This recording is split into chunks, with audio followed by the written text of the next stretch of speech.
बिस्मिल्लाहिर्रहमानिर्रहीम। अस्सलाम वालेकुम।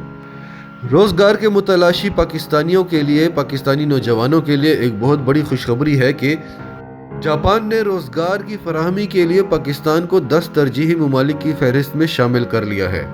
मज़ीद डिस्कस करने से पहले अगर आपने अभी तक हमारा चैनल सब्सक्राइब नहीं किया तो इसे सब्सक्राइब करें, बेल आइकन पर क्लिक करें ताकि हमारी आने वाली तमाम वीडियोस आपको वक्त पर मिल सके। जापान ने दुनिया भर के शहरियों के लिए 3.5 लाख आसामियां फराहम की हैं, क्योंकि जापान में दिन ब दिन बूढ़ों की तादाद बढ़ती जा रही है और नौजवानों की तादाद कम होती जा रही है। इसलिए जापान के मुख्तलिफ इदारों में, मुख्तलिफ महकमों में, मुख्तलिफ कंपनियों में 3.5 लाख नौजवानों की ज़रूरत है जो कि उनके पास नहीं है, जिसके लिए उन्हें नौजवान बाहर से मंगवाना पड़ेंगे। तो वो 10 ममालिक जिनसे जापान नौजवानों को मंगवाना चाहता है उनमें पाकिस्तान का नाम भी शामिल है। पाकिस्तान में मौजूद जापानी सफ़ीर ने भी इस बात का ऐलान किया है कि जापान तवक्का करता है कि पाकिस्तानियों की एक बड़ी तादाद जापान में आकर काम करेगी और रिहाइश अख्तियार करेगी।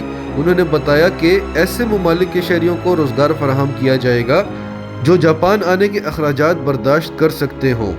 उन्होंने मज़ीद बताया कि पाकिस्तान को फहरिस्त में शामिल करने का मकसद दोनों ममालिक के दरमियान जो ताल्लुकात हैं उनको मज़ीद बेहतर बनाने के लिए जापान ने ये कदम उठाया। जो नौजवान काम की तलाश में बाहर जाना चाहते हैं उनके लिए ये बहुत बड़ी खुशी की खबर है, क्योंकि जापान एशिया का सबसे ज़्यादा तरक्की याफ्ता मुल्क है। बल्कि ये कहना भी गलत नहीं होगा कि रोज़गार और रिहाइश के लिए जापान दुनिया का बेहतरीन मुल्क है। आप इस बारे में क्या कहते हैं? कमेंट्स में अपनी राय का इज़हार ज़रूर करें। और अगर आप हमारे चैनल पर नए हैं तो सच टीवी उर्दू फैमिली को सब्सक्राइब करके हमारी फैमिली का हिस्सा बने, बेल आइकन पर क्लिक करें और हमारी वीडियोस को लाइक एंड शेयर करके ज़्यादा से ज़्यादा लोगों तक पहुंचाएं।